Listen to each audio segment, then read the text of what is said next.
कभी वसीम अकरम को reverse swing का उस्ताद माना जाता था, स्विंग का भी, रिवर्स स्विंग का भी, और उनके साथ ही वकार यूनिस हुआ करते थे जो कि इस समय मौजूदा पाकिस्तान टीम के बॉलिंग कोच हैं, और वो भी बहुत ही ज़बरदस्त रिवर्स स्विंग किया करते थे। और उनके सामने जो अपोनेंट टीम होती थी उनके तो मैं समझता हूँ कि परेशान हो जाती थी वो बिल्कुल, कि किस तरीके से वकार यूनिस का सामना किया जाए, किस तरीके से वसीम अकरम का सामना किया जाए। और अब क्योंकि इंग्लैंड और पाकिस्तान का मुकाबला चल रहा है, वसीम अकरम कमेंट्री कर रहे हैं स्काई स्पोर्ट्स पर, और उन्होंने एक खुलासा किया है कि उस वक्त का जो दौर था उसमें उनके सामने सबसे अच्छा रिवर्स स्विंग को खेलने वाला गेंदबाज कौन था। जी हाँ, इस बारे में उन्होंने खुलासा किया। उन्होंने ना तो ब्रायन लारा का नाम लिया, ना उन्होंने सचिन तेंदुलकर का नाम लिया, ना उन्होंने उस वक्त जितने भी दिग्गज खिलाड़ी थे उनमें किसी का नाम नहीं लिया।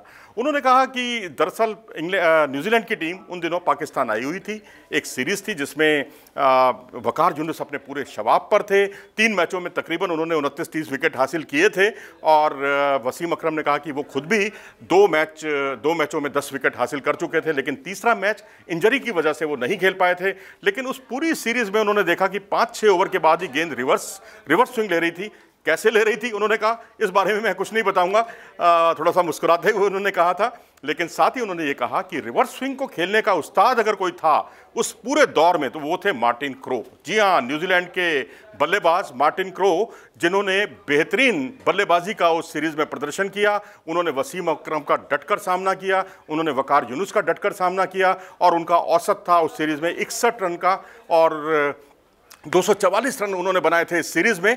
और उनका वसीम अकरम का ये भी कहना है कि उस सीरीज़ में रन बहुत मुश्किल से बन रहे थे, और जो बाकी के खिलाड़ी थे, जो दूसरे नंबर पर जिसने सबसे ज़्यादा रन बनाए, उसके कुल रन जो हैं वो मार्टिन क्रो से आधे से भी कम थे। इससे आप अंदाज़ा लगा सकते हैं कि वो रिवर्स स्विंग के खिलाफ उनकी बल्लेबाजी कितनी बढ़िया थी, कितनी सूझबूझ वो दिखाते थे अपनी बल्लेबाजी में, और मार्टिन क्रो को वो पूरे अंक देते हैं रिवर्स स्विंग का सामना करने वाले बल्लेबाज के तौर पर।